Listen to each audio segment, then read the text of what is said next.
नमस्कार। चित्तौड़ दर्शन में आज समाचार में पुनः आप सभी का स्वागत है। नजर डालते हैं आज के समाचार की ओर। चित्तौड़गढ़ जिले में इन दिनों अफीम की चिराई यानी कि लुआई का कार्य लगभग समाप्ति की ओर है, जिसके बाद अफीम काश्तकारों द्वारा अपने खेतों से एकत्रित की गई अफीम अपने घर पर ही कड़ी निगरानी में रखनी पड़ रही है, क्योंकि चोरों से एवं तस्करों से खतरा बना रहता है। आगामी अप्रैल माह के प्रथम सप्ताह में तोल प्रारंभ होने की संभावना है। हालांकि नारकोटिक्स विभाग ने इसकी तारीख की घोषणा तो नहीं की है, लेकिन तैयारी प्रारंभ कर दी है और कभी भी तारीख की घोषणा की जा सकती है, जिसके बीच इन दिनों तस्कर सक्रिय हो गए हैं। चित्तौड़गढ़ जिले में अफीम बरामदगी की एक बड़ी कार्रवाई पुलिस द्वारा काफी समय बाद की गई है। चित्तौड़गढ़ जिले के कनेरा थाना क्षेत्र में पुलिस ने एक वाहन से 1 क्विंटल से अधिक अफीम बरामद की है और तस्कर को भी गिरफ्तार कर लिया है। इस अफीम का अंतर्राष्ट्रीय मूल्य करोड़ों रुपए में बताया जाता है। वहीं केंद्रीय नारकोटिक्स ब्यूरो के दल द्वारा भी चित्तौड़गढ़ जिले के पश्चिम थाना क्षेत्र में एक अन्य कार्रवाई में 54 किलो से अधिक अवैध डोडा चूल्हा जब्त किया गया। चित्तौड़गढ़ में पुलिस द्वारा काफ़ी समय बाद नारकोटिक्स पदार्थ की एक बड़ी खेप बरामद करने में सफलता हासिल की गई। चित्तौड़गढ़ जिले की कनेरा थाना पुलिस ने यह कार्रवाई की। एक जीप में अवैध रूप से परिवहन की जा रही 1 क्विंटल 2 किलो 150 ग्राम अवैध अफीम को पुलिस ने जब्त कर लिया और एक तस्कर को भी गिरफ्तार कर लिया, जो कि एमपी के नीमच जिले में तस्करी में वांछित है। पुलिस उसे पूछताछ कर रही है कि आखिरकार यह अफीम उसके द्वारा कहां से लाई जा रही थी। अभियुक्त का नाम भंवरलाल पुत्र गंगाराम धाकड़ बताया जाता है, जो कि कनेरा थाना अंतर्गत कोचवा का निवासी है और यह अलग अलग बर्तन में भरकर ले जाई जा रही थी। यहाँ यह महत्वपूर्ण है कि चित्तौड़गढ़ में इन दिनों अफीम की चिराई का काम पूरा हो चुका है एवं कई काश्तकार ऐसे भी होते हैं जो कि अवैध रूप से अफीम को तस्करों के लिए छिपाकर रख देते हैं। जोहर स्मृति संस्थान के तत्वाधान में 3 दिवसीय जोहर श्रद्धांजलि समारोह रविवार से प्रारंभ हो गया। मुख्य समारोह आगामी 25 मार्च मंगलवार को आयोजित किया जाएगा। इस दिन शोभा यात्रा निकाली जाएगी, जो नगर के मुख्य मार्गों से होकर दुर्ग पहुंचेगी, जहां मुख्य समारोह आयोजित किया जाएगा। इस समारोह में भाग लेने के लिए राजस्थान के मुख्यमंत्री भजन लाल शर्मा की अधिकृत स्वीकृति भी प्राप्त हो चुकी है, जिसके तहत वह जयपुर से विशेष हेलीकॉप्टर से पहले उदयपुर डबोक हवाई अड्डा पहुंचेंगे और वहां से फिर से उड़ान भरकर हवाई हेलीकॉप्टर से वह दुर्ग स्थित एक कालिका माता मंदिर के समीप बनाए गए हेलीपैड पर उतरेंगे। मुख्यमंत्री के आगमन को लेकर अधिकृत जानकारी मिलने एवं का कार्यक्रम आने के बाद जिला प्रशासन ने तैयारी जोर शोर से प्रारंभ कर दी है। हेलीपैड को लेकर सार्वजनिक निर्माण विभाग द्वारा तैयारी कर दी गई है एवं इस हेलीपैड के आसपास जो कंटीली झाड़ियां हैं उसे हटाने का काम किया जा रहा है। हालांकि मुख्यमंत्री का जो कार्यक्रम आया उसके अनुसार वह प्रातः 11 बजे 25 मार्च को इस कार्यक्रम में शामिल होने के लिए पहुंचेंगे। इसके कारण आयोजकों को जो कार्यक्रम निर्धारित पहले किया हुआ है उसे शीघ्र से शीघ्र आरंभ करना होगा, ताकि मुख्यमंत्री समय पर उसमें भाग ले सके, क्योंकि जो शोभा यात्रा प्रातः 8 बजे आरंभ होती है वह लगभग 8:30 बजे रवाना हो पाती है एवं दुर्ग के विभिन्न मार्गों शहर के विभिन्न मार्गों से गुजरती हुई प्रातः करीब 11:30 बजे वह विजय स्तंभ के समीप जोहर स्थली पहुंचती है और लगभग 12:30 बजे मुख्य समारोह आरंभ हो पाता है। आयोजकों ने इस आयोजन को लेकर जो निमंत्रण पत्र वितरित कराए हैं उसमें भी समारोह का समय 12:30 बजे दिया गया है, लेकिन मुख्यमंत्री को इसी दिन यानी कि 25 मार्च को राजस्थान में अन्य कई स्थानों पर भी कार्यक्रम में भाग लेने के लिए जाना है और दोपहर 1 बजे वह इस समारोह में भाग लेने के बाद हेलीकॉप्टर से उड़ान भर जाएंगे ऐसी स्थिति में मुख्यमंत्री यदि निर्धारित समय 11 बजे आ जाते हैं तो आयोजकों के लिए एक बड़ी समस्या लोगों की भीड़ को लेकर हो सकती है। आगामी 31 मार्च को मनाए जाने वाले गणगौर पर्व को लेकर चित्तौड़गढ़ नगर में गणगौर की सवारी का सिलसिला इन दिनों प्रारंभ हो गया है, जिसके तहत रविवार को अग्रवाल समाज की महिलाओं द्वारा जोश खरोश के साथ गणगौर की सवारी शहर के मुख्य मार्गों से होकर निकाली गई। आगामी 31 मार्च को मनाए जाने वाले गणगौर पर्व से पूर्व रविवार को अग्रवाल समाज की महिलाओं द्वारा शहर में धूमधाम के साथ गणगौर की सवारी निकाली गई। इस दौरान एक बग्गी में गणगौर और ईसर सवार थे एवं महिलाएं बीच मार्ग में नाचते झूमते हुए पूरे उत्साह एवं जोश के साथ चल रही थी। यह शोभा यात्रा गांधी चौक से प्रारंभ होकर शहर के मुख्य मार्गों से गुजरती हुई श्री सांवलिया विश्रांति गृह पहुंची। महिला मंडल की अध्यक्ष शोभना अग्रवाल ने बताया कि अंतिम दिन गणगौर एवं ईसर को विदाई दी जाएगी, लेकिन उससे पहले विभिन्न समूह द्वारा गणगौर की सवारी उत्साह एवं जोश के साथ निकाली जाती है।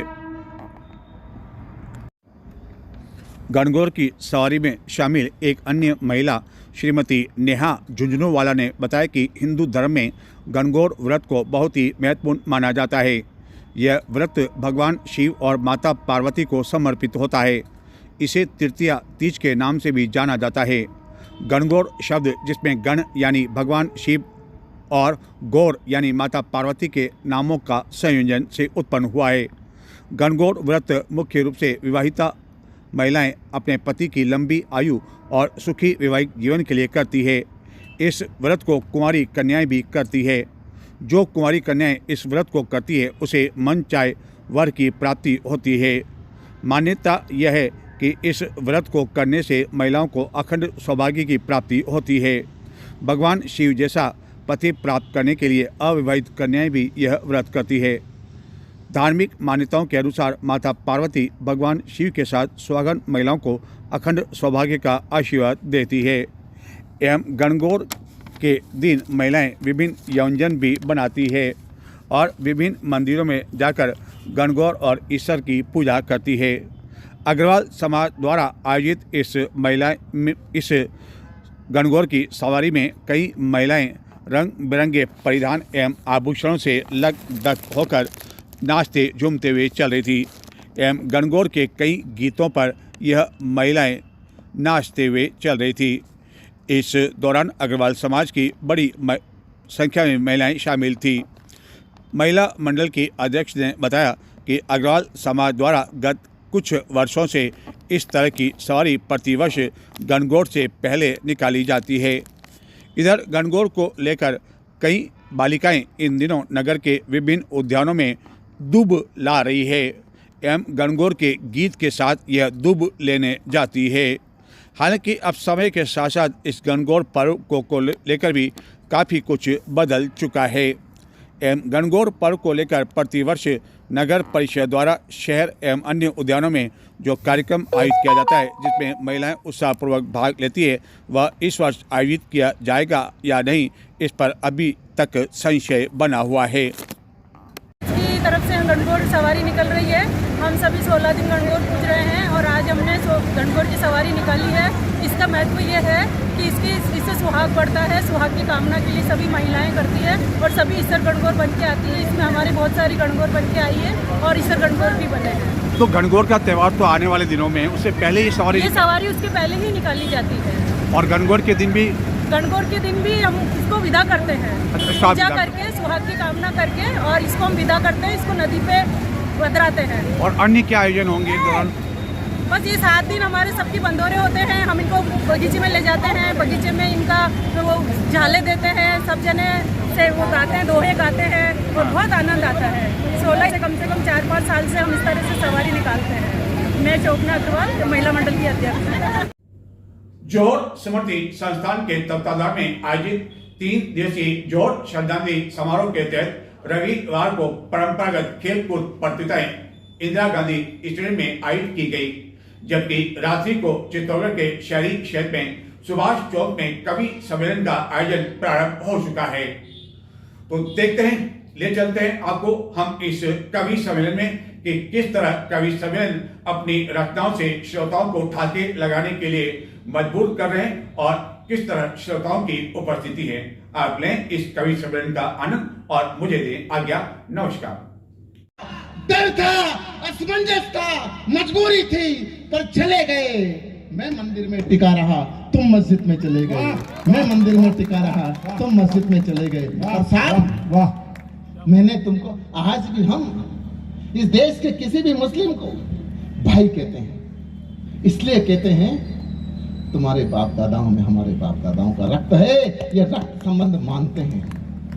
आज भी इसलिए जाकिर भाई, अब्दुल भाई, मंसूर भाई कहते हैं। की जनसंख्या होने के बाद डर लगता है, तब कहना चाहता हूँ। लोग कहते हैं हिंदुस्तान असहिष्णु देश है। चित्तौड़ के जोर स्मृति संस्थान के मंच पर खड़े होकर कहना चाहता हूँ, हिंदुस्तान अगर असहिष्णु देश होता, राणा प्रताप का सेनापति हकीम का सूर नहीं होता। हिंदुस्तान अगर असहिष्णु देश होता, राणा सांगा का सेनापति हसन का मेवाती नहीं होता। हिंदुस्तान अगर असहिष्णु देश होता, अब्दुल रहीम खान खाना की बेगमों को लूट कर लाए जाने पर राणा प्रताप साड़ी उड़ाकर बेटी की तरह वापस नहीं भेजते। और हिंदुस्तान अगर असहिष्णु देश होता, शिवाजी महाराज जलते हुए घरों में से कुरान निकालकर पूजा घर में नहीं रखवाते।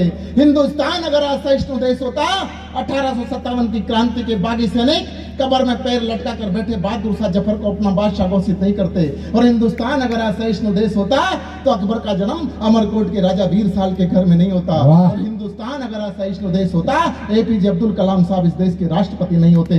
और हिंदुस्तान अगर असहिष्णु देश होता, तो मुंबई की धरती पर 3 नचनिए शाहरुख, सलमान और आमिर सुपरस्टार नहीं होते। क्या है हिंदुस्तान? मैंने तुमको भाई कहा और चाचा का उपनाम दिया। भले उम्र में छोटे थे, फिर भी वही मकाम दिया। पहले घर की चौखट खोली, दिल के दरवाजे खोल दिए। पलड़े मेरे जीत गए, सब प्यार तुम्हारे तोल दिए। क्या हुआ अगर मैं राम रहा, रहमान तुम्हारा नाम हुआ? क्या हुआ अगर काशी छोड़ी, मक्का तेरा धाम हुआ? जो उपदेश लिखे देखे हैं गीता वेद पुराण में, वही उपदेश लिखे देखे हैं आयत भरी कुरान में। जितना पावन गंगा जल उतना ही आबे जमजम है। जिसको मैं मनु मान रहा हूँ, तू कहता उसको आजम है। क्या हुआ अगर हम शिव पूजक थे और काबे के तले गए? 14 अगस्त 1947 की रात को जिन्हें पाकिस्तान प्यारा था, चले गए। जो अपने सूटकेस भरकर जाना तो पाकिस्तान चाहते थे, पर बेचारों की लास्ट लोकल छूट गई। और उनके मन में आज उनका तन हिंदुस्तान में है और मन पाकिस्तान में है। वाह वाह वाह। जिनको इन मिट्टी से प्यार रहा, वो इस मिट्टी। वो भाई खड़े हैं साथ साथ, ये भारत माँ की झांकी है। मिलकर देश बनाएंगे, ये तेरा मेरा नारा था। धर्म ही तो बदला था, देश तो हमारा था। उस दिन तुम संसद में खड़े हो गए, मुझको लगा कि बड़े हो गए। तुमने कहा कि छोटा हूँ, गौरव अगवा नहीं हो सकता है, भारत भूमि का झंडा भगवा नहीं हो सकता। वाह वाह वाह साहब, हमारे विचार परिवार के लोगों ने संविधान सभा जब इस देश का संविधान बना रही थी, कहा इस देश की राष्ट्रभाषा हिंदी होनी चाहिए, इस देश का राष्ट्रगान वंदे मातरम होना चाहिए और इस देश का राष्ट्र ध्वज भगवा ध्वज होना चाहिए। लोगों ने विरोध किया। भारत भूमि का झंडा भगवा नहीं हो सकता है। उस दिन राणा से माफी मांगी, हम लोगों ने बड़ा मन रखा, हमने स्वीकार किया। उस दिन राणा से माफी मांगी, माफी रानी झांसी वाली से, देश धर्म से माफी मांगी, माफी सूरज की लाली से। उस दिन शिवा से माफी मांगी, माफी अशोक महान से। उस दिन मैंने माफी मांगी सदियों के हिंदुस्तान से। भाई पने के रिश्ते में बार बार में झांक लिया, भगवा ध्वज को रखा जेब में और तिरंगा टाक लिया। लगता था इन तकरीरों में सारे विवाद टले गए। मैं मंदिर में टिका रहा और तुम मस्जिद में चले गए। मैं मंदिर में टिका। इस देश का राष्ट्र ध्वज भगवा नहीं हुआ, हमने स्वीकार किया। इस देश की राष्ट्रभाषा हिंदी नहीं हुई, हमने स्वीकार की। पर जब वंदे मातरम की बात आई, कहा कि वंदे मातरम इस देश का राष्ट्रगीत रहेगा और उसे राष्ट्रगान के बराबर सम्मान देना होगा। पर दुख हुआ साहब, जब इस देश की लोकसभा में एक सांसद खड़े होकर चले गए कि मैं राष्ट्रगीत नहीं पढ़ सकता। कलकत्ता जहां लिखा गया राष्ट्रगीत, वहां की म्युनिसिपैलिटी कॉर्पोरेशन में राष्ट्रगीत बंद कर दिया गया। तब कहना चाहता हूं, तुमने कहा कि मत गाओ वंदे मातरम के छंदों को, तुमने कहा कि मत गाओ वंदे मातरम के छंदों को। इस पर तो आपत्ति है भाई खुदा के बंदों को, क्योंकि इसमें पूजा है, अक्षत है, रोली है, चंदन है, 10 प्रहर धारणी जगदम्बा दुर्गा का वंदन है। वाह वाह वाह वाह। क्या है वंदे मातरम? वंदे मातरम आनंद मठ उपन्यास से लिया गया एक गीत है, जिसमें संथाल वहां के सन्यासी इस देश के लिए अपने आत्म कल्याण को छोड़ते हुए राष्ट्र कल्याण के लिए लड़ते हुए इस मिट्टी में वंदे मातरम सुजलाम सुफलाम मले शीतलम गाते हुए मिल जाते हैं, और लोग कहते हैं वंदे मातरम नहीं गाएंगे। तुमने है चंदन है, 10 प्रहर धारणी जगदम्बा दुर्गा का वंदन है, देश धर्म के खातिर करते सन्यासी का क्रंदन है, सच से श्यामला सुजला भारत भूमि का अभिनंदन है। उस दिन बंकिम की कलम रोई थी, भगत सिंह भी रोए थे, शेखर और सुभाष के सपने अपने हाथों से धोए थे, फूट फूट कर रोया उस दिन उन मस्तों का टोला, वाह, जो फांसी पर झूल गया था रंगे बसंती चोला। वाह वाह। फूट फूट कर रोया उस दिन उन मस्तों का टोला, जो फांसी पर झूल गया था रंगे बसंती चोला। अरे सारी जिद तेरी पूरी हुई, हाथ हमारे मले गए। वाह। मैं मंदिर में टिका रहा, तुम मस्जिद में चले गए। मैं मंदिर में टिका रहा। साहब, राष्ट्रध्वज भगवा नहीं हुआ, हमने स्वीकार किया। इस देश की राष्ट्रभाषा हिंदी नहीं हुई, हमने स्वीकार की। राष्ट्रगान वंदे मातरम नहीं हुआ, हमने स्वीकार किया। पर कोई ये कहे कि मेरी गर्दन पर चाकू रख दो तब भी भारत माता की जय नहीं बोलूंगा, हमको स्वीकार नहीं है। हम वो लोग हैं जो हमारी माएं साका करती थी और हमारे वीर केसरिया पहनकर इस मिट्टी के लिए लड़ते थे। 200 से लड़े तो चिंता की बात नहीं थी, तब उस दिन धरती कांपी थी और अंबर भी रोया था। कह दो ये मट्टी रग रग में बसती है और जन्म जन्म का नाता है। कह दो ये मट्टी रग रग में बसती है और जन्म जन्म का नाता है। क्या हिंदू क्या मुस्लिम, हम सब की भारत माता है। वाह। कह दो ये मट्टी रग रग में बसती है और जन्म जन्म का नाता है। वाह। क्या हिंदू क्या मुस्लिम, जिंदाबाद, हम सब की भारत माता है। कह दो कि 2 पायों का राष्ट्र एक पर खड़ा नहीं हो सकता है। कह दो 2 पायों का राष्ट्र एक पर खड़ा नहीं हो सकता है। कह दो कि 2 पायों का राष्ट्र एक पर खड़ा नहीं हो सकता है। देश बड़ा है, धर्म कभी भी बड़ा नहीं हो सकता है। देश बड़ा है। उद्देश्य को अगर पूरा किया है तो ताली बजाकर अभिनंदन करें भाई राजेंद्र गौड़ का। इस मंच को इतनी ऊंचाई तक ले गए, अब मुझे संपुट नहीं बन रहा है, इसको नीचे कैसे करूं। आप इतने जोश और वीरस में खो गए, अब इसको मस्ती की ओर कैसे ले जाया जाए। आनंद की बात देखो साहब, हमारे बीच हमारे कवि सम्मेलन के परंपरागत श्रोता योगेश जी, भरत जी, ओम जी भी आ गए हैं। बुलाए इसलिए ये भी आ गए हैं। अजय जगह बना देते, पीछे थे, धीरे धीरे करके आगे आ गए हैं। हमारे मेवाड़ के लोगों को जगह बनाना आता है। ये चौराहे का कवि सम्मेलन है। अभी थोड़ी देर पहले इस मंच की तैयारी में आया था, तेजपाल सिंह जी बहुत जल्दबाजी में रहते हैं, बोलो जल्दी जल्दी आ जा। अरे मैंने कहा कवियों की व्यवस्था नहीं, आ जा। अब मैं ये आया, थोड़ी देर 5 साढ़े 5 बजे व्यवस्था देख रहा था। इस चौराहे की स्थिति देखना, इस चौराहे पे अक्सर वही लोग मिलते हैं दिन में शाम को। एक भिखारी मेरे पास आया और मुझसे आके कहने लगा 2 रुपए दो, चाय पीऊंगा। मैंने कहा 2 रुपए में चित्तौड़ में चाय आती क्या? वो बोला आदमी देख के मांगना पड़ता है। ताली बजा। वो थोड़ी देर में गजराज सिंह जी दिख गए उसको, वो उनके पास चला गया। वो बोला 20 रुपए दो, चाय पीऊंगा। जो गजराज सिंह ने कहा यार चाय तो 10 रुपए में आती है, तो 20 रुपए क्यों मांग रहा है? वो बोला सर आप भी तो मेरे साथ लेंगे। ये भिखारी की मस्ती है। आनंद की बात है साहब। वो एक दिन एक भिखारी मंदिर में गया, मंदिर में जाके बैठ गया, भगवान राम के नाम पे कुछ दो, विष्णु के नाम पे कुछ दो, तो मुश्किल से कोई 1 रुपया डाल जाता, कोई 2 रुपए डाल जाता। वो मस्जिद में गया, अल्लाह के नाम पे दो, तो किसी ने 4 आने दिए, किसी ने 8 आने दिए। वो गुरुद्वारे में गया तो उसको मुश्किल से 5-7 रुपए मिले। तो शाम को वो ठेके के बाहर जाके बैठ गया। वो ठेके के बाहर जाके जैसे ही बैठा दारू के ठेके के बाहर, तो जोर जोर से चिल्लाने लगा, हे भगवान के नाम पे कुछ दो, अल्लाह के नाम पे कुछ दो। तो एक ने 10 रुपए टिकाए, एक ने 20 रुपए टिकाए, एक ने 50 रुपए टिकाए। सरदार जी आए जो 100 रुपए टिका गए। तो भिखारी बड़ा खुश हो गया और ऊपर देखकर बोल रहे, हे भगवान तो रहता कहाँ है और पता कहाँ देता है। अब ये मस्ती साहब, मस्ती कहाँ भी प्रकट हो सकती है। तो मैं उस मस्ती के कवि का आवाज दे रहा हूं जिसका जन्म ही हंसाने के लिए हुआ और नाम उसका मनोज गुजर होता है, जो अगर आप जुड़ेंगे तो 1 घंटे तक आपको हंसाने की क्षमता रखता है। राजस्थानी भाषा की बात करता है, राजस्थानी भाषा में हंसाता है, गुदगुदाता है। आपके अपने तेवर से आवाज दे रहा हूं, ताली बजाकर अभिनंदन करना। श्रोताओं की नींद पल भर में उड़ा देता है। ये गुजर वो पौवा है जो बोतल का मजा देता है। जोरदार ताली बजाए भाई मनोज गुर्जर।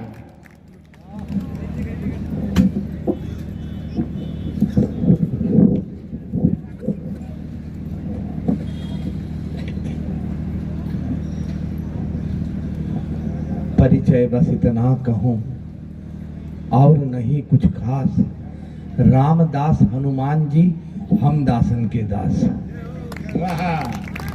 थोड़ी सी आवाज बढ़ा दो भैया, एक को खत्म करके आवाज इधर भी आवाज बढ़ा दो, उधर भी फुल आवाज कर दो। हमारी आवाज थोड़ी कम है, धीरे धीरे को बोलूं।